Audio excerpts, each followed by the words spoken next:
Je vais vous montrer les mêmes mouvements que vous venez d'apprendre, mais toujours en terminant avec une garde. La chose importante d'abord, c'est de comprendre qu'est-ce qu'une garde en Krav Maga. Que vous soyez droitier ou gaucher, vous devez savoir ou vous devez connaître les deux gardes parce que vous n'avez pas le temps, face à votre agresseur, de vous mettre plutôt d'une jambe devant plutôt que l'autre jambe devant. On dit toujours qu'il faut avancer. Ça donne déjà une connotation de confrontation et de force. Si vous reculez, vous êtes déjà dans une confrontation de peur. Je vous montre.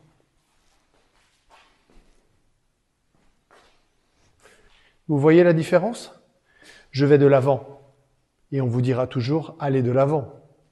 Quand vous allez vers l'arrière, forcément, vous êtes déjà dans l'idée de fuite. Encore une fois, la fuite est la meilleure solution dans le Krav Maga. Si vous pouvez fuir, faites-le.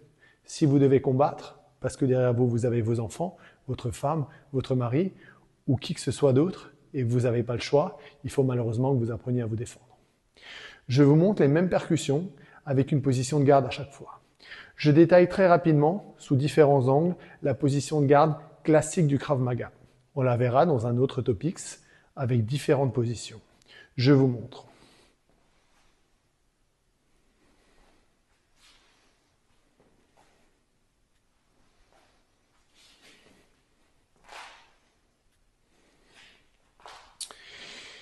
Quand vous avancez la jambe, il faut que ce soit la même ouverture que quand vous marchez dans la rue. Pourquoi? Parce que vous avez la balance et vous avez vraiment l'ouverture de jambe. Vous voyez que selon certains arts martiaux, ils ouvrent beaucoup plus. Et tout d'un coup, vous perdez automatiquement l'équilibre. Comme si vous marchiez dans la rue, vous avancez la jambe. Le talon de la jambe arrière, regardez, il est levé. Levé comment? Comme si vous marchiez. Parce que si vous devez reculer et qu'il y a un trottoir ou une pierre, si la cheville est ouverte, elle va plier et va y avoir un souci. Donc encore une fois, essayez toujours, comme un athlète qui va courir le 100 mètres, d'être dans un starting block. Les mains, on dit toujours une position au niveau des épaules, une distance de pouces. Le menton est un tout petit peu rentré, je suis déjà en position de garde.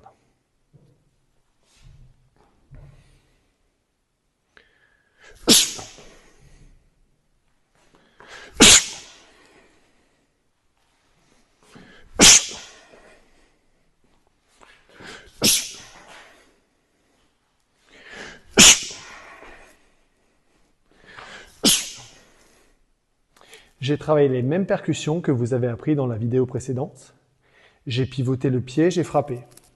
Le pied qui pivote, ça sera automatiquement le pied qui avance. Comme ça, vous serez plus rapide et beaucoup plus effectif. Je vous remontre une dernière fois.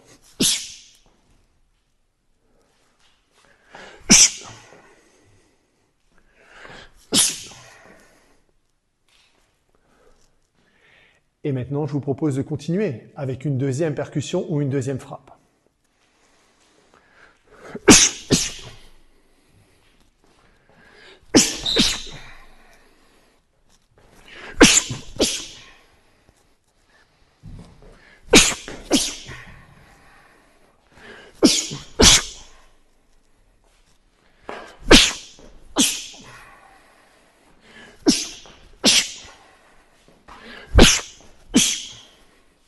Différentes combinaisons qu'on appellera par la suite Retsef, une successivité de coups que je vous apprendrai dans la prochaine vidéo.